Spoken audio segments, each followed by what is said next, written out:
नमस्ते बच्चों, ये आपका फाइनल एग्ज़ाम जो है आज हो गया था। तो हमारे बच्चों ने हमें एग्ज़ाम ये क्वेश्चन पेपर दिया, तो हम मिला लेते हैं कि कौन से क्वेश्चन आए हैं और किसका क्या आंसर है, ठीक है? तो ये है इंग्लिश वाला सेक्शन। तो देखिए ये क्वेश्चन भी हमने आपको करवाया था। If the order of matrix A is 2/3, ठीक है? Then the order of matrix A transpose के ट्रांसपोज़ का, इसका यही आंसर है, बिल्कुल सही है। और इसका आंसर 3/2 है, ये भी बिल्कुल सही है, ठीक है? साइन एक्स बाई एक्स का भी 1 होता है और tan एक्स बाई एक्स का भी 1 नहीं होता था, तो सॉल्व करके ये आपको बताया था, कट जाएगा, एक्स आएगा, एक्स का डेरिवेटिव 1 आएगा, तो ये भी सही है बिल्कुल, ठीक है? सेकंड का tan स्क्वायर आ जाएगा, ठीक है? सेकंड का डेरिवेटिव करेंगे तो tan नहीं, sorry, second x tan x आएगा। और हमें क्या करनी है, पाई/4 पर इसकी स्क्वायर देखनी है। पाई/4 पर सेकंड पाई/4 पर कितना होगा, सेकंड पाई/4 पर √2 होगा और tan पाई/4 पर 1 होगा, तो स्क्वायर करेंगे तो सीधा 2 आ जाएगा। तो ये भी आपको समझ आ गया, ठीक है? तो ये इसका 2 बिल्कुल सही आंसर है। इसके बाद ये है हमारा radius of circle increasing at the rate of 1/π। तो 1/π पर ना, तो 1/π उसका रेट ऑफ चेंज सर्कमफेरेंस है, तो 2πr 2π रेट ऑफ चेंज ये आ जाएगा dr/dt। ये 1/π दिया गया है तो पाई से पाई कैंसिल, तो ये आएगा 2 मीटर पर सेकंड, ये बिल्कुल सही है। और ये ना बच्चों, ये इसका π/12 ही, π/12 ही आएगा, लेकिन नींद पूरी नहीं थी मेरी और मैंने सॉल्व नहीं किया था इसे, तो इसलिए सुबह मैंने π/4 बोल दिया था, पर मैंने कमेंट सेक्शन में बता दिया था आपको बाद में, π/12 ही आएगा इसका। ये इसका tan इनवर्स आपको पता है, ये इसका बनेगा साइन इनवर्स, ठीक है? इसका बनेगा साइन इनवर्स 0.7, तो साइन इनवर्स 1 यानी कि π/2 और उसका 0, तो π/2 इसका सही आंसर है। अब इसका ऑर्डर जो है 2 है ये हो गया। अब ये है a क्रॉस a जो है वो आपको पता है कि 0 होगा, आपको बताया था उसका मैग्नीट्यूड भी 0 होगा, तो ये 0, ठीक है? इसका π/6 ही आएगा। यहाँ पर ए बी मतलब सॉल्व करने पर थोड़ा सा ए बी कॉस थीटा बनता है और सामने a√3 इसका ए बी साइन थीटा बनेगा, तो ए बी से ए बी कैंसिल हो जाएगा, ठीक है? 1/√3 is equal to tan theta बनेगा, तो ये हमारा π/6 आएगा, इसका बिल्कुल सही आंसर है, ठीक है? तो ये भी सही है, ये ऑन2 और 1/1 बिल्कुल सही है, ये भी आप देख लीजिए। तो डोमेन को सेकंड इनवर्स का ये जितने करवाए थे ना बच्चों, आपको ऑलमोस्ट सारे क्वेश्चंस आ चुके हैं। रेंज वाला ये इनवर्स में बताया था, ये बिल्कुल सही है, कोसेकेंड की r माइनस, ठीक है, -1 to 1, और इसकी प्रिंसिपल वैल्यू पूछी जा रही है, तो 1/2 किस पर होगा, π/3 पर होगा, तो π/3 बिल्कुल सही आंसर है। तो सही तो करके आए हैं बच्चे।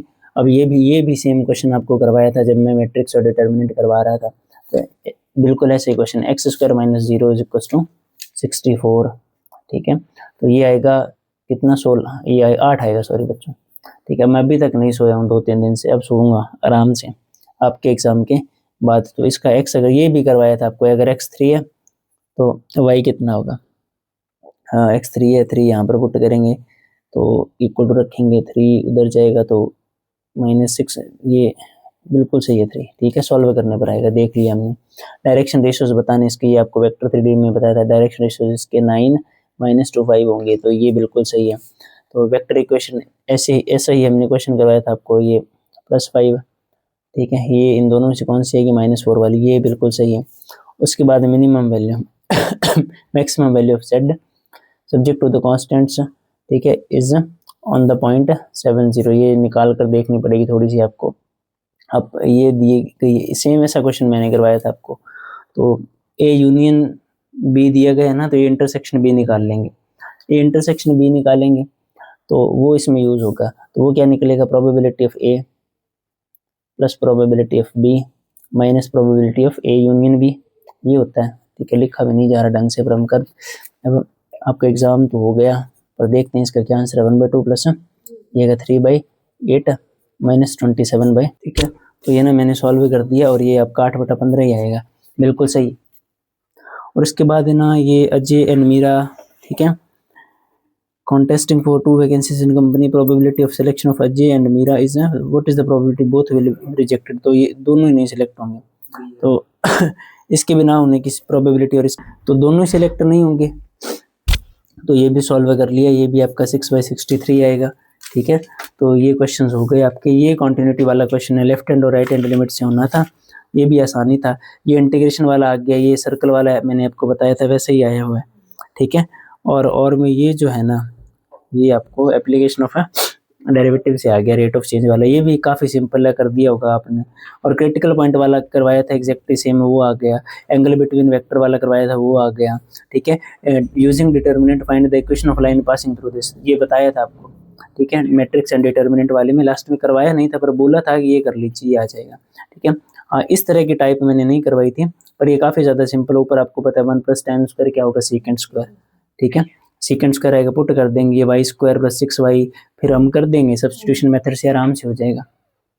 ठीक है, सब्स्टिट्यूशन मेथड से ये आराम से हो जाएगा। इसके बाद क्या हमारे पास, जैसे ये है एक, ठीक है, ये आपका क्वेश्चन है। ठीक है, ये तो मैंने नहीं करवाया था आपको, पर ये देखिए, ये नीचे वाला क्वेश्चन है ना, सेम ऐसा ही क्वेश्चन मैंने आपको डेरिवेटिव में करवाया था, तो ये आ गया 4 नंबर का आपको। मुझे पूरी उम्मीद है कि आपका एग्जाम अच्छा गया होगा। ठीक है, ये भी इंटीग्रेशन का काफ़ी सिंपल, और ये भी इंटीग्रेशन का u × v से सॉल्व हो जाएगा, आपको बताइए। सो रिलेशन वन फंक्शन में से ये आ गया इस बार। ठीक है, ये सोच ही रहे थे कि आपको करवा दें, पर इतना ज़्यादा थक चुके थे और टाइम कम था, तो करवा नहीं पाए, और दूसरा नहीं आया। ये भी काफ़ी ज़्यादा सिंपल है, मैट्रिक्स डिटर्मिनेंट में करवाया था, और ये एग्जैक्टली वैसा ही है जैसा हमने आपको करवाया था। ये तो सेम स्टेटमेंट करवाई थी हमने, सेम स्टेटमेंट, ये भी सेम स्टेटमेंट करवाई थी, ये भी हमने सेम करवाया था आपको। ठीक है, प्रोबेबिलिटी में जो क्वेश्चन करवाया था ना लास्ट में, ये वही आया है आपको, तो ऑलमोस्ट पेपर जो है आया है हमारे काम से। ये भी काफ़ी ज़्यादा सिंपल है, ये देखिए 6 नंबर में विंडो वाला क्वेश्चन आ गया आपको, ये भी आपको करवाया था। ठीक है, और इसके बाद शॉर्टेस्ट डिस्टेंस आ गया। ठीक है, और ये जो है ठीक है, ये तो और वाला है, ये आ गया शॉर्टेस्ट डिस्टेंस। और देखिए, इस बार मैंने आपको बोला था ना, जब मैं पढ़ा रहा था मैट्रिक्स डिटरमिनेंट, तो क्या पता मैट्रिक्स मेथड ना आए, तो ये दोनों किए थे हमने, और ये देखिए दोनों ही आ गए। तो मुझे पूरी उम्मीद है बच्चों कि आप ना आराम से 65+ तो स्कोर कर ही लोगे। बाकी जैसा हो गया कोई बात नहीं, अच्छा है आपका एग्ज़ाम। तो हम फिजिक्स की तैयारी करेंगे, तो कमेंट करके ज़रूर बताना कि आपका ना एग्ज़ाम कैसा रहा। ठीक है, और क्या सच में हमारी वीडियो से आपको कोई हेल्प मिली थी, और अब हम आराम से थोड़ी देर सो जाएंगे। ठीक है बच्चों, बेस्ट ऑफ लक आपको आपके अगले एग्ज़ाम के लिए, और उसकी प्रिपरेशन हम जल्दी शुरू कर देंगे, फिजिक्स की वीडियो जल्दी ले आएंगे। तब तक आप थोड़ा रेस्ट कर लीजिए, और कमेंट करके ज़रूर बताइए कि कैसा हुआ है आपका एग्ज़ाम।